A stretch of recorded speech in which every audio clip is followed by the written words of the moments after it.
Now, the callers, because we have so many good ones, and I'm looking at number 28. What do you think about that? Sure. Cool. We got Frisco. Pronouns are he, him, calling in from Arizona. Frisco is a Muslim who believes that signs of God are in plain view. Frisco, how are you doing? I'm doing pretty good, man. How you doing? I'm all right. So would you mind please telling me a little bit more about what you mean? You say that what I have here, signs are in plain view for the existence of God. Will you please elaborate on that and tell what you mean? Well, I've been, checking out your guys' show for a while, man. And I've been wanting to come on, but I try to be careful, man. With you people, man. But I really want to understand. I'm trying to understand the mind state of an atheist, okay? Because for us as believers, okay, even though I'm a Muslim, that it's not even about that, okay? It's the believers. I represent believers, all religions, okay, that believe in God, okay, that the signs are there, okay? So it's like certain verses in the Quran that says, do you not see how we fold the wings in? Okay? Nothing holds him up except the power of Allah. Okay? So even from birds, the fruit we eat, the day and the night, we made the night so you can rest. We made the day so we put the moon there as a lantern so you can see at night. We put, okay? It's just like everything is so clear to us. And it's like, to us, you people are just walking around blindly, not knowing what you are getting ready to deal with when you enter your grave. Okay? So I'm going to say this, and I'm going to see how you respond to this. Okay? So this is what I want to know from you as an atheist. Okay? Now, by making these statements and putting this stuff out there, you have become the worst of human beings, like the Quran says, and we damn sure know who deserve to burn it. And you laughing, you're laughing, but this is the thing. What if you're wrong? I'm saying if you're wrong and you enter your grave, and then something surprises you, Pascal's you wager. can yourself. So really quick, I'm sorry, you said 3 different things that really need to be addressed so far. You said, number one, that everything is so perfect for us that the day's there for us to move and the night's there for us to rest and that all these things. Then you said that we're the worst of human beings for spreading atheism. And then you also said that if we're wrong, then we're going to go to hell. And those are all really important points. I'd like to address those 3. And then we can move on if you'd like. We can go from there. Quick question, okay? If I had like a funky, weirdly shaped glass, like a vessel for holding liquid, right? And it's all sorts of weird and strange, and it's got all sorts of bumps and ridges all over it, and I were to fill it up with water and then present it to you. Would you believe that this glass must have been perfectly formed for this exact water? Because look, the water is shaped in just the right way to fit perfectly into this glass. Or would you think that I poured some water into the glass and it took the shape of the glass? Which would make more sense? I mean, these comedic analysis is really kind of not comedic point because it's so much. It's not comedic. It's not comedic. Okay, just listen to what I'm saying. You're making an example of one small thing when there are too many things to consider. No, we're not. What I'm asking you is, I'll skip the analogy. What I'm asking you is, what makes more sense? That we're so star-spangled special, that the entire universe was made around us with all the forces and all the different things all around us?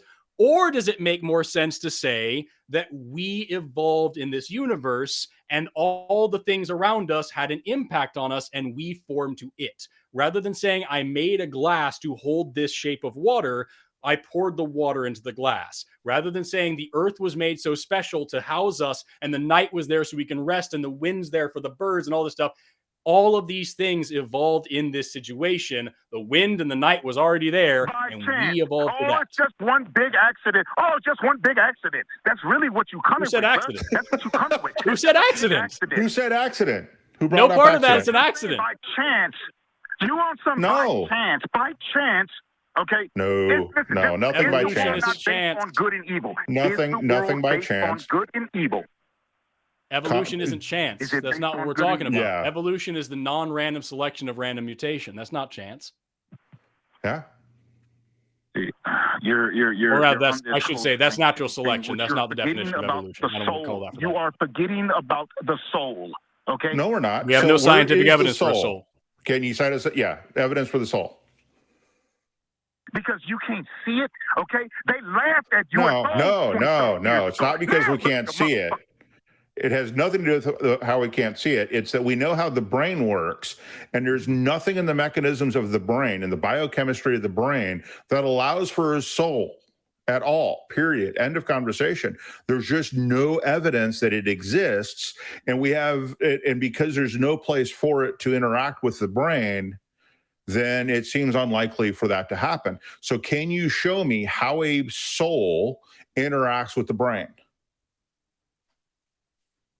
The soul continues on after the grave. That's not what I asked. What evidence do you have of a soul existing? That's not what I asked. Where is... we will mute you right now. We're going to mute you right now. You are muted. You are muted. The question is, what is the mechanism for the soul to interact with the biochemistry of the brain? That's the question. Can you answer it?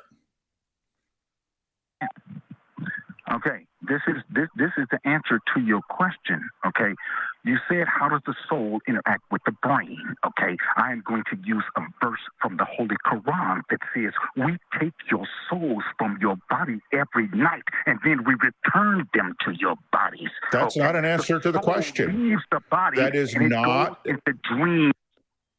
Okay, in you're the muted Lord again. of the Rings, it says that when the elves die, they go to Valinor.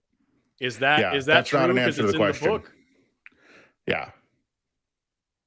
Well, I mean, this is pretty the much Quran and the Bible are the claim. You, The Quran and the Bible are the claim. I'm looking for actual evidence.